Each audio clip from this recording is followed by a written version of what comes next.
Hello friends, education बाबा official YouTube channel पर आपका स्वागत है। हम जुलाई 2020 में होने वाली सीटेट प्राइमरी परीक्षा के लिए पर्यावरण अध्ययन से संबंधित 450 महत्वपूर्ण प्रश्नों की सीरीज कर रहे हैं। इस सीरीज के अंतर्गत यह हमारा 6वां वीडियो है। अगर आपको हमारा यह वीडियो सेशन पसंद आए तो लाइक करें, कमेंट करें और अपने उन मित्रों के साथ शेयर अवश्य करें जो सीटेट परीक्षा की तैयारी कर रहे हैं। अगर आप हमारे इस चैनल के साथ नए हैं तो चैनल को सब्सक्राइब कर लें एवं लेटेस्ट नोटिफिकेशन पाने के लिए बेल आइकन को प्रेस करें। बढ़ते हैं आज के पहले प्रश्न की ओर। पहला प्रश्न है आपका, कक्ष में शिक्षिका संयुक्त परिवार की अवधारणा को स्पष्ट करते हुए इसके कुछ गुण निम्न प्रकार से लिखती है। यानी कक्षा का जो क्लासरूम है उसके अंदर एक शिक्षिका है जो संयुक्त परिवार की अवधारणा को स्पष्ट कर रही हैं और अवधारणा को स्पष्ट करते हुए वे संयुक्त परिवार के कुछ गुण लिखती हैं। जैसे कि पहला है आपका श्रम विभाजन की सुविधा होती है, दूसरा सामाजिक सुरक्षा, तीसरा व्यक्तित्व के विकास का अवसर और फोर्थ पॉइंट जो है आपका सामाजिक व्यवस्था का छोटा स्वरूप। अब आपको इन चारों जो पॉइंट्स इसमें जो संयुक्त परिवार की जो गुण दे रखे हैं उनमें से आपको बताना है कि इनमें से कौन सा गुण उपयुक्त नहीं है। तो केवल एक ऑप्शन है आपका पहला, दूसरा ऑप्शन है केवल दो, तीसरा ऑप्शन है केवल तीसरा या फिर केवल फोर्थ यानी चौथा जो ऑप्शन है वह।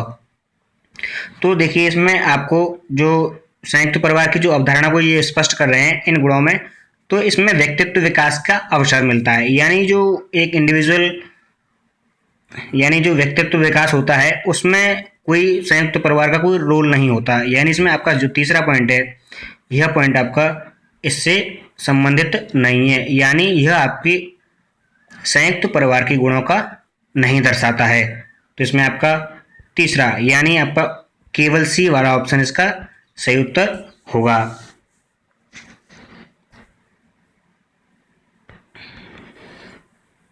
नेक्स्ट क्वेश्चन है आपका, प्रकाश संश्लेषण में ऊर्जा परिवर्तन का क्रम है। यानी जो प्रकाश संश्लेषण होता है उस समय जो ऊर्जा परिवर्तन का जो क्रम चलता है या जो चक्र होता है वो किस प्रकार से होता है। तो उसमें पहला ऑप्शन है आपका विद्युत, प्रकाश और फिर रासायनिक, यानी पहले विद्युत ऊर्जा होती है फिर प्रकाश या रासायनिक। दूसरा ऑप्शन है आपका प्रकाश रासायनिक, तीसरा ऑप्शन है रासायनिक प्रकाश और यांत्रिक, और फोर्थ ऑप्शन है आपका यांत्रिक प्रकाश। तो जो प्रकाश संश्लेषण की जो क्रिया होती है उसमें जो आपकी क्रिया के समय जो तो सबसे पहले वह आपका प्रकाश जो होता है वह रासायनिक ऊर्जा में परिवर्तित होता है। तो इसको हम ऐसे भी देख सकते हैं कि जो प्रकाश संश्लेषण की जो प्रक्रिया होती है, जो सजीव कोशिकाओं के द्वारा प्रकाशीय ऊर्जा को रासायनिक ऊर्जा में परिवर्तन होने वाली जो प्रक्रिया होती है उसे हम प्रकाश संश्लेषण कहते हैं। तो जो इसमें जो प्रकाश संश्लेषण में जो ऊर्जा का परिवर्तन होगा वह आपका प्रकाश ऊर्जा से रासायनिक ऊर्जा में परिवर्तन होता है। तो इसमें आपको ध्यान रखने वाली बात है कि प्रकाश संश्लेषण में जो ऊर्जा का परिवर्तन होता है जो क्रम होता है वो प्रकाश ऊर्जा से रासायनिक ऊर्जा। इसमें आपका ऑप्शन नंबर 2 इसका सही उत्तर होगा।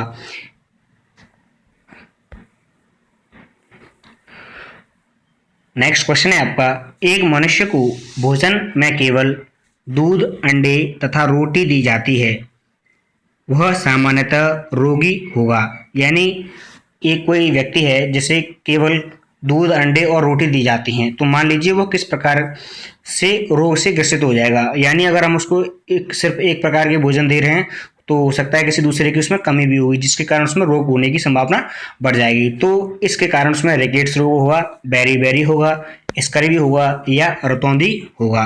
तो जब हम एक मनुष्य को केवल दूध, अंडे तथा प्रोटीन या आपका रोटी देने के लिए रोटी देंगे तो उससे उसके शरीर में सिर्फ और सिर्फ कार्बोहाइड्रेट और प्रोटीन की मात्रा उसको प्राप्त होगी। लेकिन हरी सब्जियां वगैरह न खाने के कारण उसमें एक चीज की कमी होगी, वो होगी आपकी विटामिन सी की कमी। तो आपको विटामिन सी की कमी के कारण उसके अंतर्गत आपका जो स्कर्वी रोग होता है वह उससे पीड़ित हो जाएगा। यानी एक मनुष्य को एक विशेष प्रकार की हम भोज्य पदार्थ देंगे जिसमें कि कार्बोहाइड्रेट और प्रोटीन की मात्रा है, बाकी अन्य विटामिन वगैरह जो होती हैं उसकी पूर्ति वह किस प्रकार से करेगा।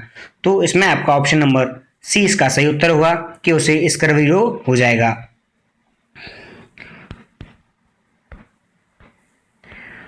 क्वेश्चन नंबर 4 है आपका, पर्यावरण शिक्षा के संबंध में निम्न कथनों को पढ़ें। यानी पर्यावरण शिक्षा के संबंध में आपके सामने 4 पॉइंट्स दे रखे हैं।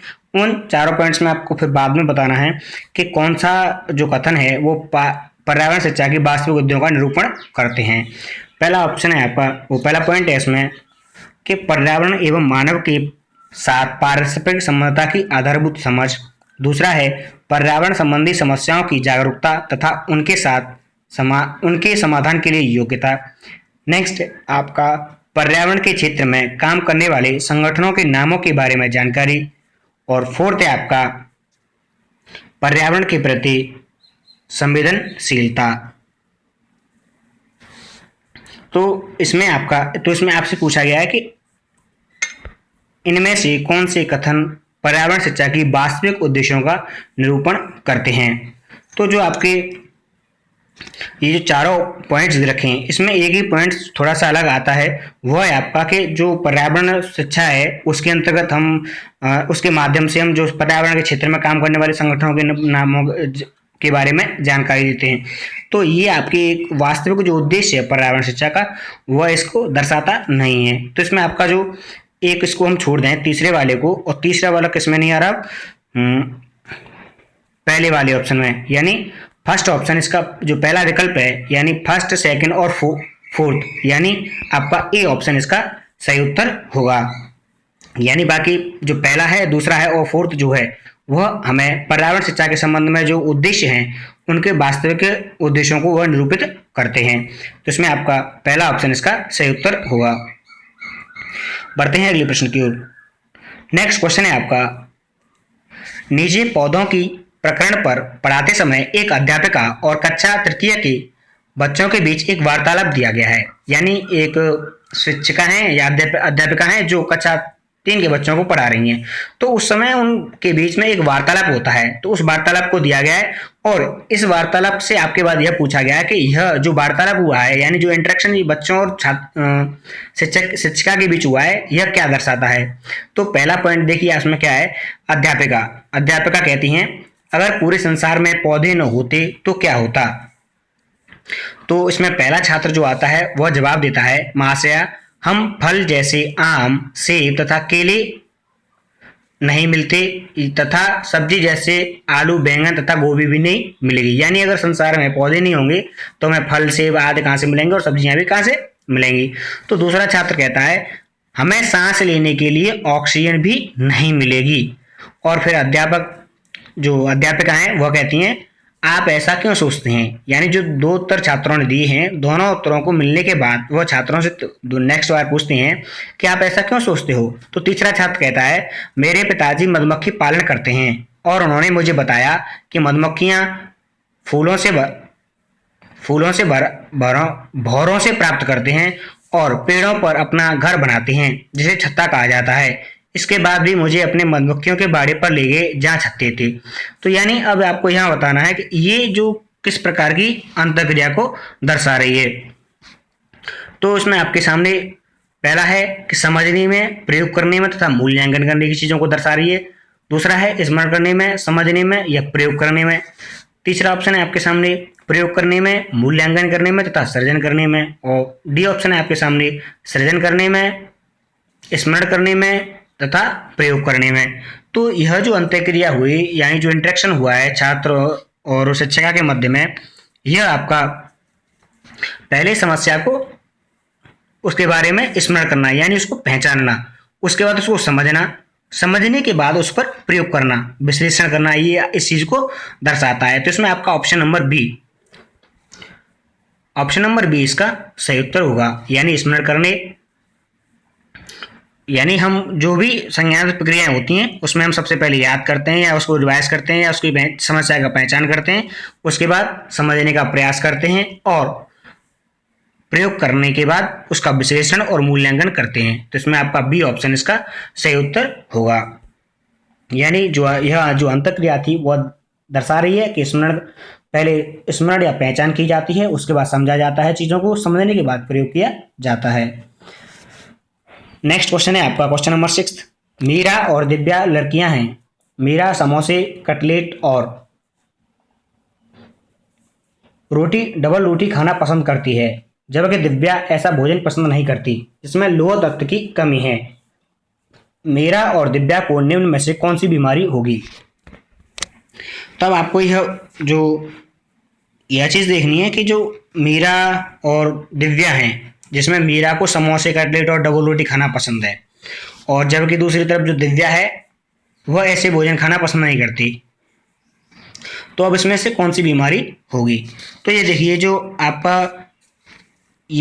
आपके जो समोसे हुए, कटलेट हुए, डबल रोटी, ये सभी चीज़ें जो होती हैं, इनके सेवन करने से जो यानी इनमें जो कार्बोहाइड्रेट की मात्रा तो होती है वह भरपूर होती है, और दूसरी तरफ जो ये कार्बोहाइड्रेट इसकी मात्रा अधिक होगी तो इसमें आपका मोटापा यानी बढ़ने का मोटापा होता है। दूसरी तरफ आप जो दिव्या है वह ऐसा भोजन नहीं पसंद करती जिसमें लोह तत्व की कमी, यानी ऐसे में उसको, अब लोह तत्व की कमी होगी तो लोह तत्व की कमी से एनीमिया रोग होता है। तो इसमें आपका यानी मेरा जो समोसे, कटलेट और डबल रोटी खाना पसंद करती है उसे तो आपको यानी जो बीमारी होगी उसे मोटापा हुआ, और जो लोह तत्व की कमी के कारण जो रोग होता है वह आपका एनीमिया होता है। तो इसमें आपका ऑप्शन नंबर डी इसका सही उत्तर होगा कि मोटापा और एनीमिया, यानी जो मीरा है वह मोटापे से ग्रसित है क्योंकि वह आपकी वसा, कार्बोहाइड्रेट जैसे भरपूर वस्तुओं का सेवन करती है। वहीं जो दिव्या है उसे एनीमिया रोग होगा क्योंकि वह ऐसे भोज्य पदार्थ खाना पसंद करती है जिसमें लोह तत्व की कमी होती है। बढ़ते हैं अगले प्रश्न के ऊपर। नेक्स्ट है इसमें क्वेश्चन नंबर 7, बच्चों को विभिन्न प्रकार की ईंधनों से परिचित कराने के लिए शिक्षक, यानी जो शिक्षक है वह विभिन्न प्रकार की ईंधनों के बारे में बच्चों को बता रहा है या उनसे परिचित करा रहा है। तो इसमें पहला ऑप्शन है आपके सामने, कक्षा में कुछ दिनों के नमूने दिखा सकता है, यानी कुछ ईंधनों के, बाई मिस्टेक यहाँ दिनों है जो है वह गलत है, यहाँ ईंधनों, यानी जो एक शिक्षक है वह कक्षा में कुछ नमूने दिखा सकता है ईंधनों के। दूसरा है, एक लघु फिल्म दिखाने के साथ साथ खाना पकाने के लिए प्रयोग होने वाले संभावित इनके प्रकारों का बच्चों के साथ चर्चा कर सकता है। नेक्स्ट है आपका, चार्ट पर ईंधनों के चित्र प्रदर्शित कर सकता है। फोर्थ ऑप्शन है आपका, बच्चों की विभिन्न प्रकार की ईंधनों की सूची बनाने के लिए कह सकता है। तो इसमें जो शिक्षक पढ़ा रहा है वो किस प्रकार से अधिक प्रभावी रूप से बच्चों को ईंधन के बारे में बता पाएगा, तो इसमें से आपको बताना है। तो जो बच्चों को विभिन्न प्रकार की ईंधनों के बारे में परिचित कराने के लिए आपका जो शिक्षक है वह अधिक से अधिक प्रभावी बना सके, इस चीज के लिए जो शिक्षक है वह एक लघु फिल्म दिखाने के साथ साथ खाना पकाने के लिए और प्रयोग करने वाले होने वाले संभावित जो ईंधन होते हैं उन प्रकारों पर बच्चों के साथ चर्चा कर सकता है, यानी इसमें आपका दूसरा ऑप्शन इसका सही उत्तर होगा। यानी परिचित कराने के लिए शिक्षक क्या करेगा, यानी आपका ऑप्शन नंबर बी इसका सही उत्तर होगा। नेक्स्ट क्वेश्चन है क्वेश्चन नंबर 8, मानचित्र पढ़ने के लिए आवश्यक कौशल में शामिल है, यानी 4 ऑप्शन दे रखे हैं, उनमें से आपको बताना है कि जो मानचित्र पढ़ते हैं या हम उसको रीड करते हैं तो उनमें जो कौशल होते हैं उसमें कौन सा आवश्यक कौशल होता है। पहला ऑप्शन है आपके सामने, अभिव्यक्त्यात्मक योग्यताओं के बाहर निकालने के लिए विलक्षण संप्रेषण कौशल। इसमें संप्रेषण कौशल की कोई आवश्यकता नहीं होती, तो आपका पहला पॉइंट तो पहले ही गलत हो जाता है। नेक्स्ट है आपका, स्थान, दूरी और दिशाओं के सापेक्ष स्थिति को समझने की योग्यता, यह ऑप्शन सही है। तीसरा देखते हैं, ड्राइंग और पेंटिंग की विलक्षण कुशलता, इससे कोई संबंध नहीं होता आपका मानचित्र को पढ़ने में। तीसरा है फोर्थ ऑप्शन है आपका, ग्लोब पर स्थिति दर्शाने के लिए स्केच और गणनाओं का उपयोग करने की योग्यता, यानी यह भी पॉइंट आपका जो ऑप्शन है वह मानचित्र को पढ़ने के लिए आवश्यक कौशलों में से नहीं है। तो इसमें एक ही ऑप्शन बचता है, ऑप्शन नंबर बी है आपका, कि स्थान, दूरी, दिशाओं की सापेक्ष स्थिति को समझने की योग्यता, यानी ability to understand location, distance and relative position of directions, आपका बी ऑप्शन इसका सही उत्तर होगा। यानी कि जो आपके मानचित्र को पढ़ने के लिए स्थान, दूरी और दिशाओं के सापेक्ष स्थिति को समझने की योग्यता का होना अत्यंत आवश्यक होता है। नेक्स्ट क्वेश्चन नंबर 9 है आपका, पर्यावरण अध्ययन की कक्षा में बच्चों के व्यक्तिगत अनुभवों को महत्व देना शिक्षक को लाभ पहुंचाता है। यानी जो पर्यावरण अध्ययन की कक्षा है उसके अंतर्गत जो शिक्षक है वह बच्चों के व्यक्तिगत अनुभवों को महत्व देता है, तो यह शिक्षक को किस प्रकार लाभ पहुंचाता है। ऑप्शन देखिए इसके, विषय को बच्चों के अनुभव संसार से जोड़ने और विमर्श करने को सीख में बढ़ावा देने में। दूसरा ऑप्शन है आपके सामने, उसकी ऊर्जा बचाने में, क्योंकि बच्चे बातचीत करना पसंद करते हैं। तीसरा ऑप्शन है आपका बच्चों के विशिष्ट अनुभवों को जानने में। और नेक्स्ट ऑप्शन है आपका बच्चों की भाषा संप्रेषण कौशलों को सुधारने और उनका परिमार्जन करने में। यानी जो आपकी जो एक शिक्षक है वो किस प्रकार से, यानी जो बच्चों के व्यक्तिगत अनुभवों को महत्व देता है, तो वो किस प्रकार से शिक्षक को लाभ पहुंचता है। तो इसमें क्या होता है कि जो आपका जब शिक्षक बच्चों के व्यक्तिगत अनुभवों को महत्व देगा तो बच्चों के जो अनुभव से संबंधित जो अभी हमारे आसपास जो चीजें होती हैं उनसे वह जोड़ने का प्रयास करेगा। तो इसमें आपका ऑप्शन नंबर पहला इसका सही उत्तर होगा कि विषय को बच्चों के अनुभव के संसार से जोड़ने, विमर्श व सीखने को बढ़ावा देने में। यानी पर्यावरण अध्ययन की कक्षा में बच्चों के व्यक्तिगत अनुभवों को महत्व देना शिक्षक को लाभ पहुंचाता है, क्योंकि पर्यावरण अध्ययन बच्चों को अपने अनुभवों संसार से जोड़ने और विमर्श करने व सीखने को बढ़ावा देते हैं। क्वेश्चन नंबर 10 है आपका, पर्यावरण अध्ययन की शिक्षक के रूप में आप बच्चों को चिड़ियाघर ले जाने की योजना बनाते हैं। आप बच्चों को निम्नलिखित में से कौन सी गतिविधि करने की अनुमति नहीं देंगे।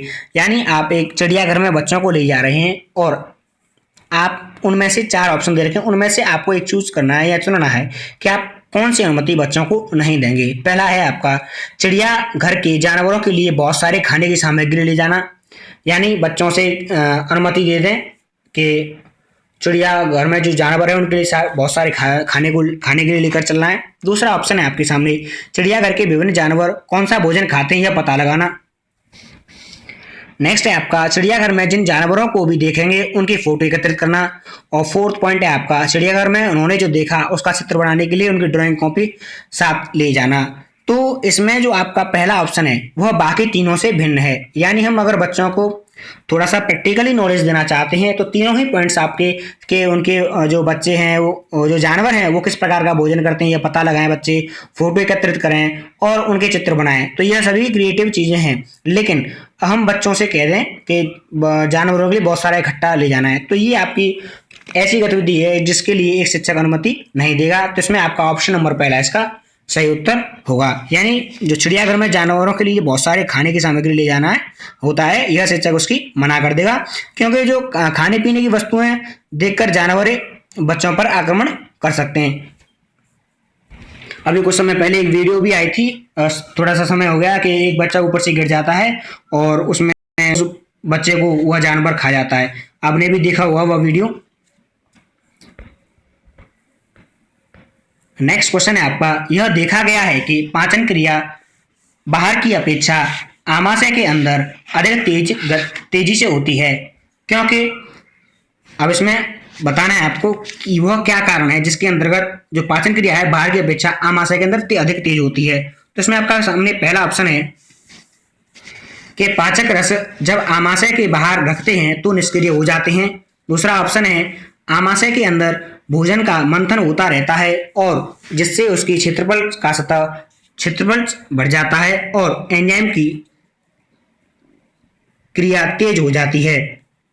नेक्स्ट है आपका पाचक रस आमाशय के अंदर अम्लीय होते हैं जबकि बाहर भी क्षारीय होते हैं।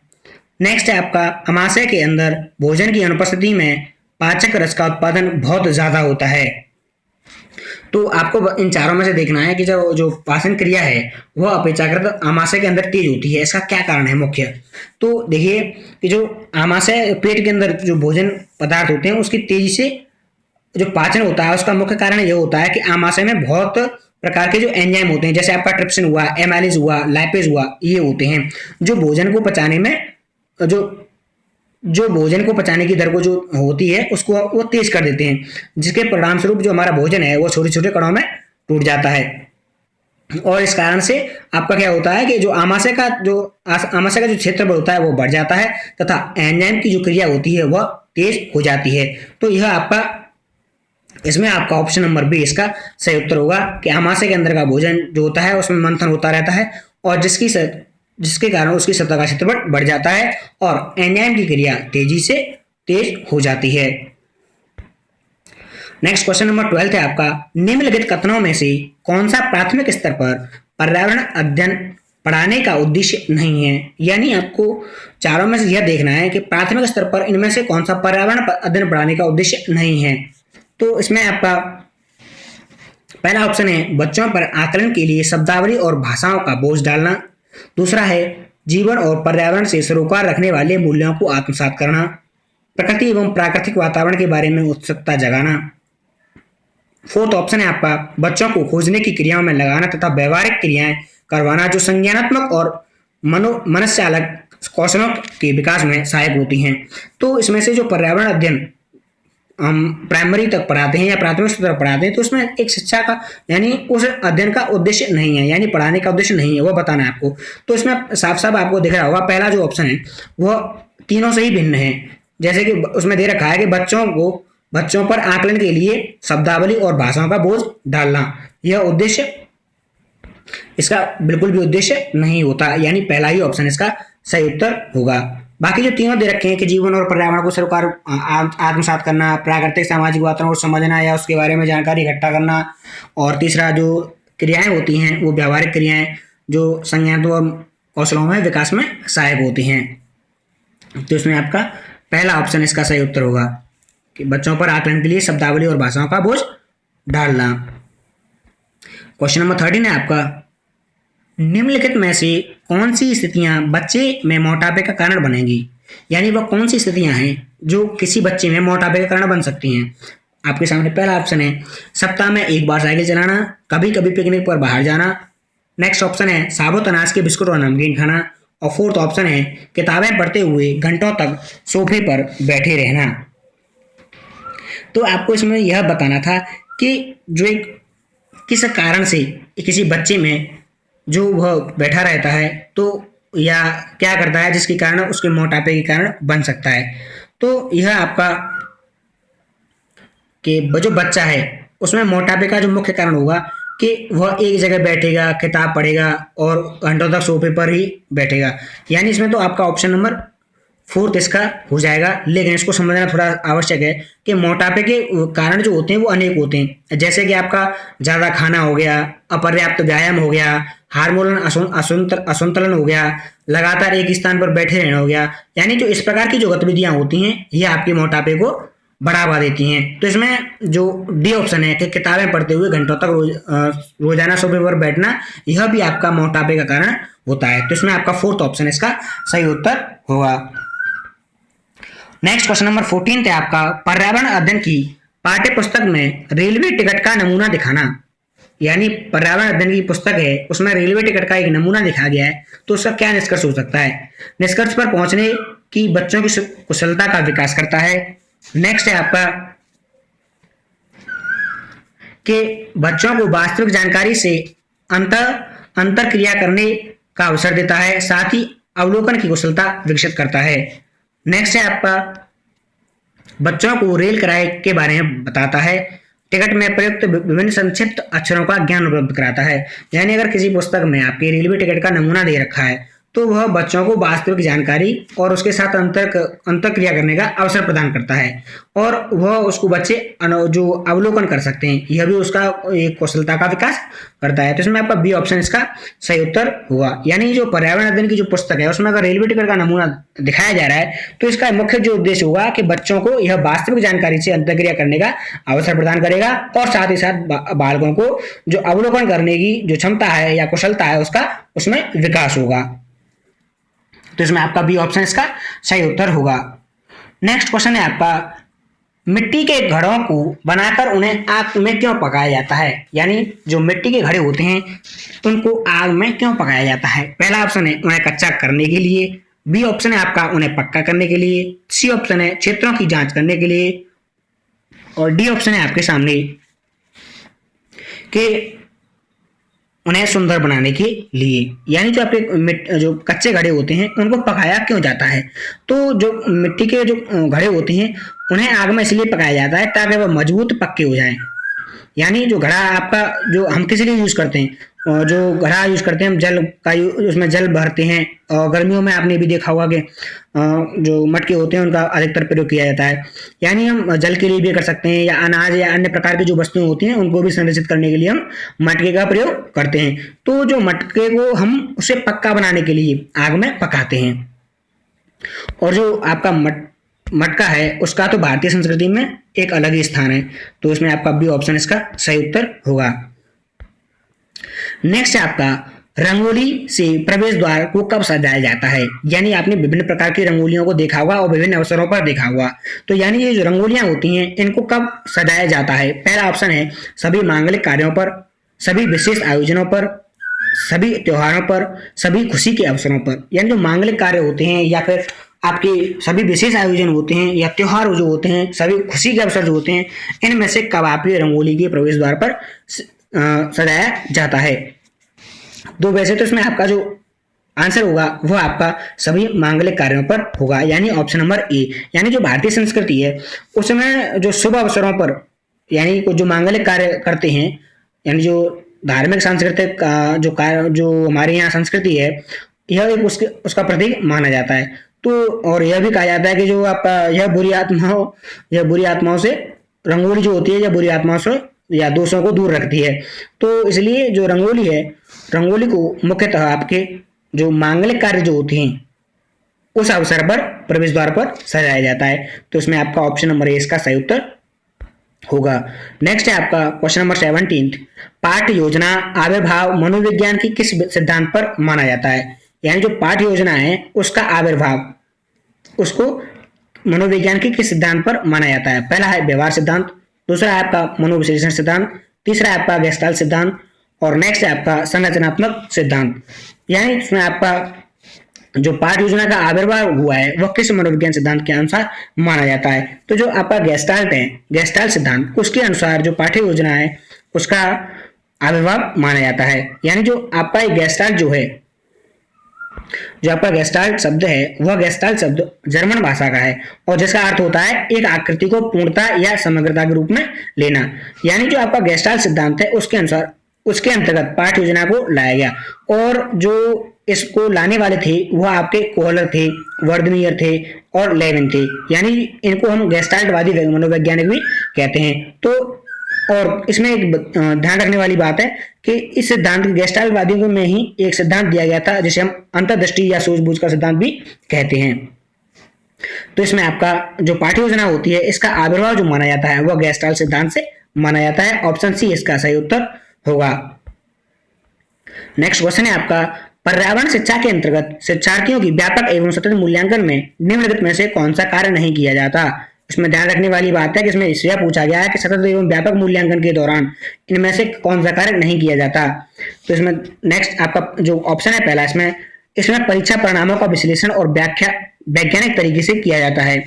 नेक्स्ट है आपका कि इसमें परीक्षा प्राप्त अंकों के आधार पर विद्यार्थियों को उत्तीर्ण अथवा अनुत्तीर्ण किया जाता है, अपील की जगह अनुत्तीर्ण है या। नेक्स्ट है आपका इसमें बच्चों पर पढ़ने वाले दबाव को कम किया जाता है और फोर्थ है आपका मूल्यांकनों को व्यापक एवं नियमित बनाया जाता है।